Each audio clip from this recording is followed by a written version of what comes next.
morning sa ating lahat mga kabady. Malusong na po tayo ng farm. Galing tayo ng bayan. Siyempre, galing natin si Marco sa school niya.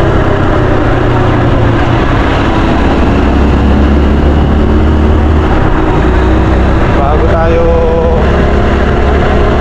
umusong, daddy first muna.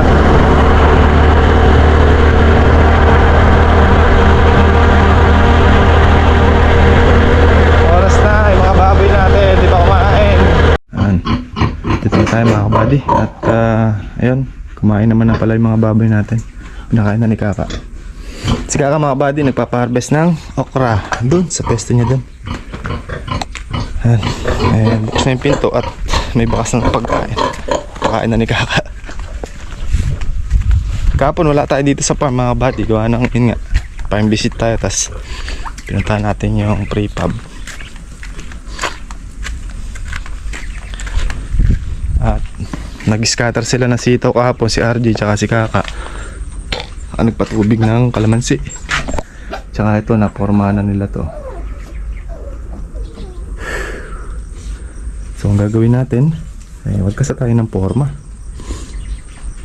Magkakasa muna tayo ng forma para ito pa, ayusin natin to para mailagay natin dun, maibalangkas natin dito. Yun. So dito muna tayo sa kalamansi mga kabady, no? Last week ay nangyari na tayo magpa-harvest ng kalamansi. Pero natapat tayo sa hindi naman maganda, hindi rin pangit na presyo. Pero okay pa rin. At by next month mga kabady, possible mga 20 to hanggang katapusan ay may pampitas pa tayo. Ito po, yung mga naiwan na to. Ang size po kasi nila ay number 3 pa lang. Although may number 2 ito. Kaya lang, antabayanan natin yan para magsabay-sabay na at isang harvest na lang. Meron pa po tayong pampitas next month. Ayan, yung mga naiwang bunga. Ano. Ayan. Maliliit pa po kasi kaya hindi na isama doon sa harvest natin ngayon na nakaraan. Yan. So ito ay hindi naman siya tatawagin pulutin, gawa ng medyo marami-rami pa. Kumbaga talagtagin. Kasi pag sinabing pulutin mga kabady, konti lang makakuha, mga 5, ganyan, 7. Pero pagka talagtag pa, medyo marami-rami pa yan. Yan, mapipitas. Hindi nga lang natapat sa kagandahang presyo. Pero yung presyong natapatan natin, natapat tayo sa 800, umabot ng 1,000, nag 1,1, nag 1,150, nag 1,2 yung inabutan nating presyo. Pero nababad tayo ng husto sa 800 nung medyo nasa kalagitnaan na, ayun, umabot ng 1,000. Tapos nung medyo patapos na ay doon naman tayo umabot sa 1,2, ganyan. So yung presyo kada pitas ay nagbabago. Kaya lang nababad tayo ng gusto doon sa mababang presyo, 800, 900. Pero ganun pa man, hindi naman tayo natalo at kumita naman.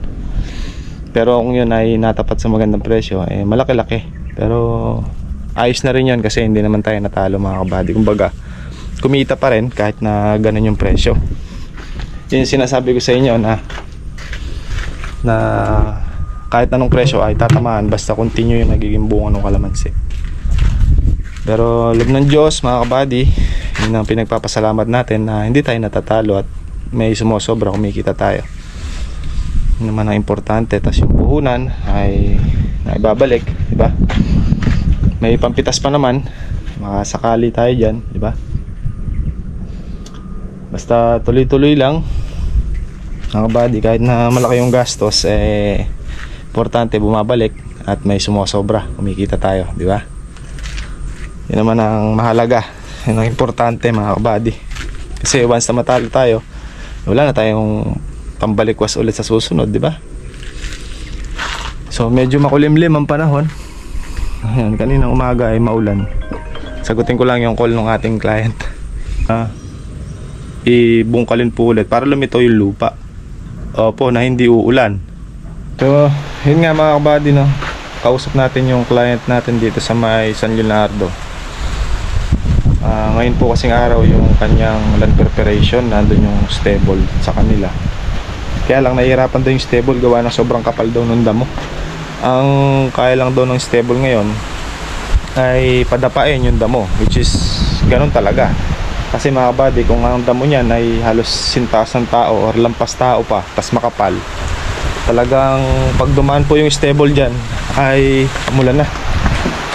Pag dumaan po ang stable dyan ay hindi lalabas ang lupa niyan kasi nga po lulutang yung talim gawa ng sobrang kapal kung sobrang kapal talaga nung damo.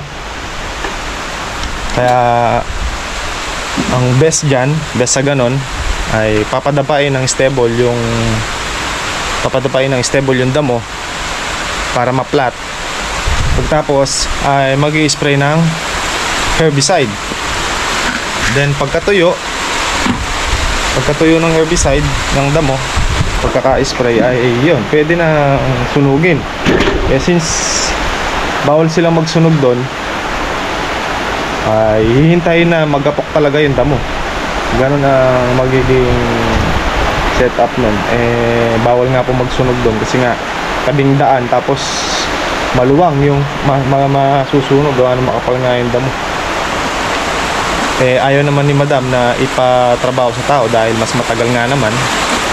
Pwede sana yung ibibilot yung damo para bumilog, kasi tatabi na lang sa gilid. Matagal daw na trabaho yun.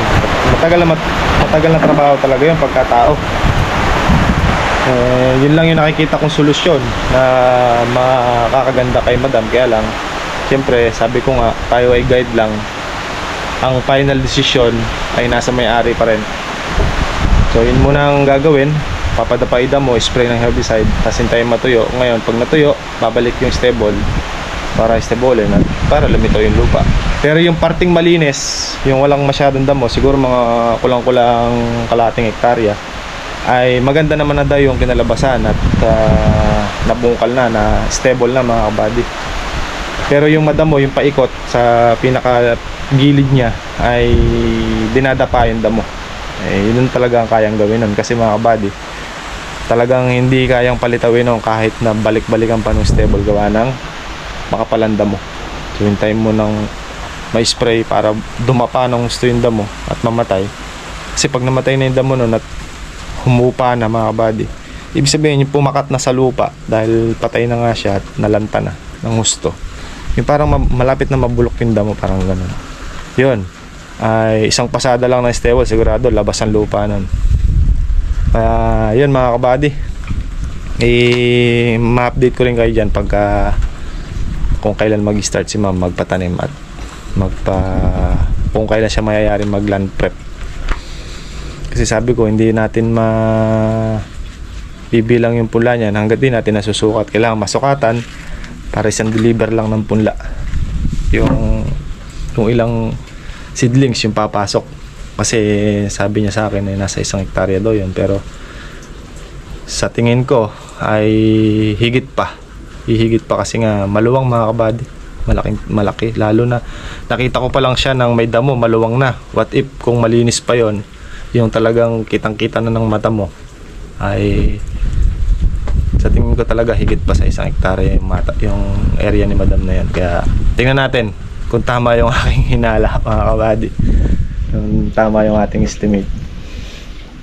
So, sa ngayon, ayan, umulan at tayo gagawa muna mga kabady para may matapos tayo. Let's go!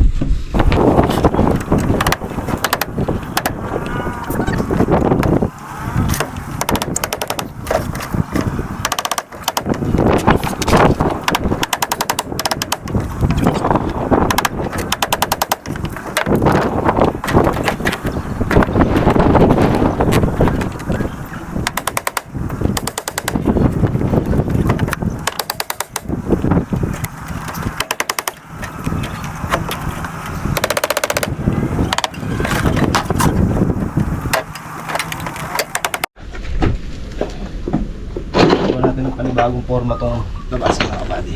Natin yung forma.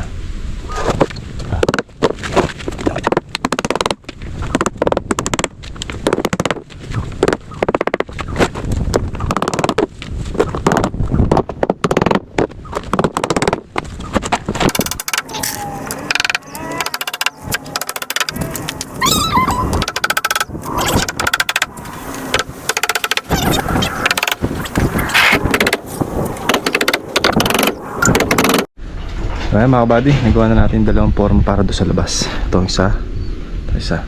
So may gisi pa yan, hanggang doon lang aabutin yan. Ito pa. Kakasam muna natin itong dalawa para masukat natin kung gaano kahaba yung mabibitin doon sa dulo.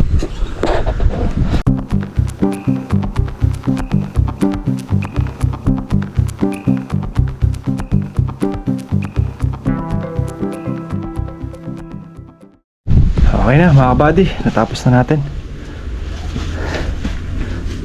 Magtutukod na lang sa gitna. Tsaka dito, yun alay walang tukod. Tsaka yun pa pala, wala pa sa gitna. Bukas. Pwede na tayo magbuhos bukas. Check na lang takin ng forma ng bukas. Ayun o. Mauna yun sa labas. Kanya lang may problema. Tatamaan yung poste natin dun, oh. Doon sa prefab. Mag-a-adjust yung poste. Gagawin dun. Tamaan ng mga kulang 1 feet. Sakto nga doon sa gitna ng poste. Hindi ko nakarkula. Pero tatanong muna natin kung pwedeng i-adjust yung prefab nila kung sakali. Para hindi na tayo mag-a-adjust ng poste. Pero kung sakaling hindi, tanggalin yung poste, papalitan na lang natin ng ano siguro, tubo na lang po poste natin para sa balangka sa taas. Pero pag-iisipan pa, tanong muna natin kasi ano yun 3 meters ang 3 meters kasi nito sakto do sa poste. Hindi, ibig sabihin doon tatayo yung pinaka poste nung prefab.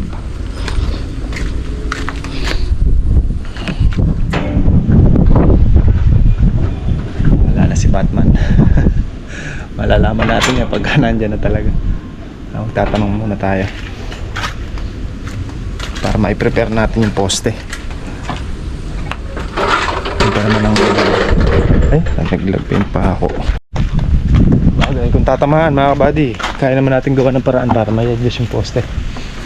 Yung sa taas lang naman, tatlo. Yung tatlong poste dito sa gitna. Kaya natin gawa ng paraan yan.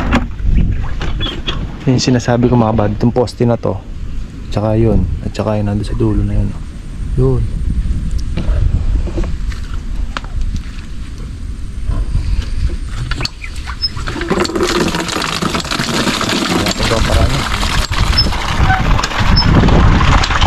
Na yan bukas makakapagbuhos siguro. Dahil si AJ mga buddy, nagpa-check up sila. Ano si Commander, tsaka pagpapitas ng okra at pumunta pala ng bayan, pinagawa yung kanyang motor, yung kanyang bagong biling motor, si Honda Click. Nasira, natuyo ng langis mga kabady, tinamaan yung block. Ayun, gastos malala. Dito na ako sa bahay mga kabady. Buti nakauwi lang natin. Nabutan ng ulan. Ano yung natin tinatrabaho dito? Kulang kalahati pa. Lakas ng hangin, oh. Sa ulan. Yan. Buti, nakasadsad tayo sa bahay bago mula. Ano, lakas ng hangin. Ayun. Hindi tayo nabutan ng ulan doon. Oh, sayaw. Bubungkal ako mga kabady. Nakakalahating tudling na ako doon. Pagdating ko, lumiretso tayo doon. Nasadsad ko lang sana ako yung 4 para konti na lang. Nabutan tayo ng ulan na yan. Lakas. Namuso na naman yung saging ko noon, laki.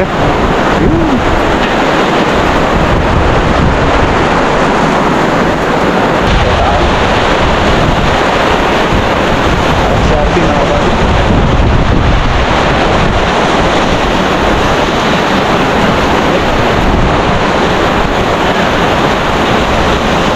Lagi mga ganito mula.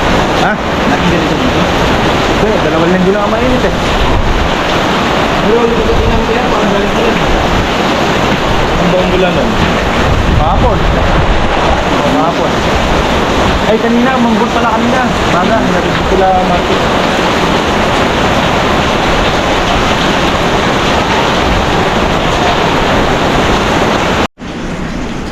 Ano ulam? May upo tayo dyan.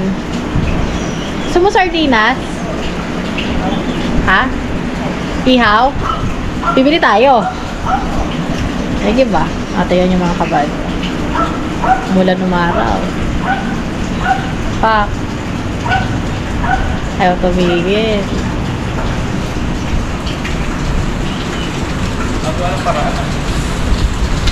Malinis na yung mga anak mo. Naka-shower na. Hindi ka pa titigil din? Ano yun, malambot eh. Ah. Umuulan na eh. Ano? Maya-maya. Uling. Parang alam ko partner niyan. Ano? Punta si RJ. Ipot yun na chat. Isang chat mo lang dun eh. Nandito si Harvey mga kabad. Sila Nisa. Kasama si Ollie at saka si... Dati uwi na rin eh. Sabi ko uwi na habang mahinapin. Hindi ganun. Maglilipat siya bukas. Tabahay niya.